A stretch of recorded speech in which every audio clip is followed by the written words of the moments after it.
My dear listener, angels have an urgent message for you today. Someone's name just whispered through heaven's halls, not randomly, not by accident, yours. And in the same breath, another name was spoken, a soul you are connected to through invisible threads of divine purpose. Before this day ends, before the sun trades places with the moon, their entire world is about to shift, and the angels need you to understand why you're hearing this message right now.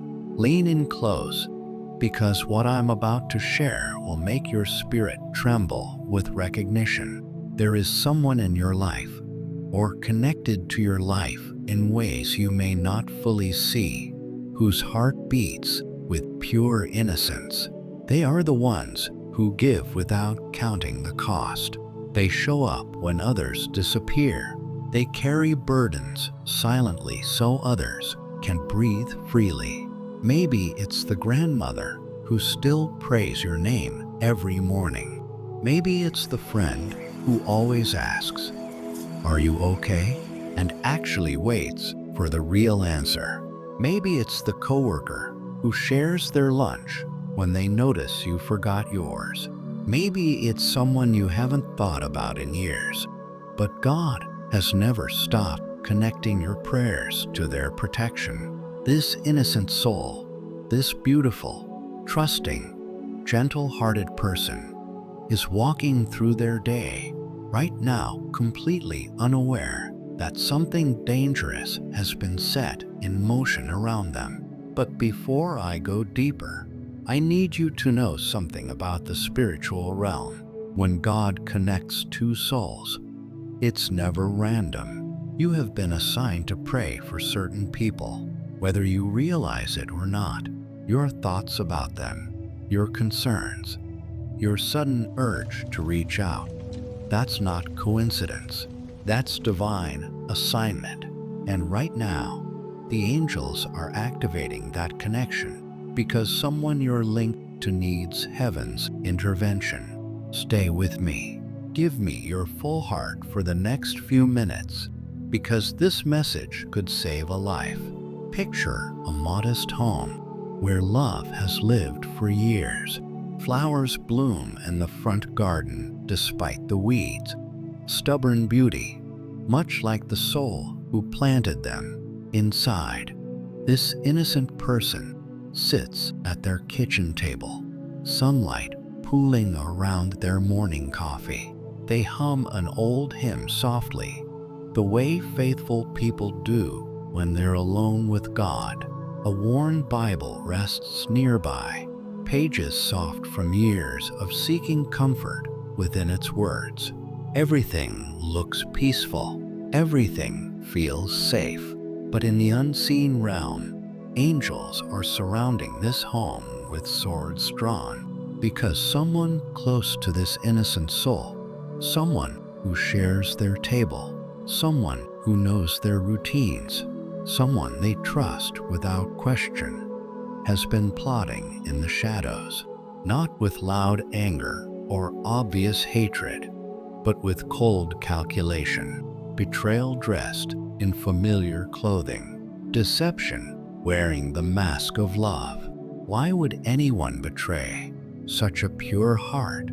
Sometimes it's money they want, an inheritance, a property, something they've convinced themselves they deserve more. Sometimes it's jealousy that has festered for years, resentment that someone else's light shines brighter than their own darkness. Sometimes it's fear of a secret being exposed, a lie being uncovered. Whatever the reason, the enemy has whispered into willing ears, and a plan has been set into motion. Within hours, something will be offered: a drink, a meal, a gesture that looks like care but carries intention to harm. The betrayers have practiced their concerned faces. They've prepared their alibis. They believe they've thought of everything, but they forgot one critical detail. This innocent soul is covered by the prayers of someone connected to them through heaven's design. They forgot about you. Here's what the betrayers cannot see. As they plot in secret, guardian angels are whispering into the hearts of divine interrupters. A neighbor who rarely visits suddenly feels compelled to stop by. A phone call comes at the exact right moment. A stranger feels moved to check in. These are not coincidences. These are angelic assignments being activated. In the spiritual realm, I am already repositioning every piece on the board. That knock on the door that will come at the perfect time, that's me. The doctor who will notice something unusual in the tests, that's my wisdom speaking. The friend who will remember a strange comment and speak up, that's my truth rising. The sudden strength that will keep this innocent soul conscious long enough to be saved, that's my hand holding them steady. What the enemy meant for evil, I am already transforming into testimony. What was designed as a silent ending, I am rewriting as a loud beginning. A story of miraculous protection that will strengthen the faith of everyone who hears it. Now, my dear listener, I need you to understand something profound. If a specific person came to mind while you've been listening, if a face appeared in your thoughts, if a name whispered in your spirit, if you felt a sudden concern for someone you haven't thought about in a while, that is not your imagination. That is divine confirmation. God connects souls through prayer, love, and spiritual assignment. You may not live near this person. You may not talk to them often, but in the heavenly realm, your prayers create a shield around them. Your love generates light that pushes back darkness. Your very thought of them sends angels to their side. The innocent soul in this story might be someone you know personally, or they might represent someone in your prayer circle that heaven is asking you to cover right now. Either way, you are here listening to these words because God is activating your spiritual authority on someone's behalf. This is your moment to intercede. This is your call to pray with intention. This is your divine assignment becoming visible. Back at that modest home, time is moving toward the moment of crisis.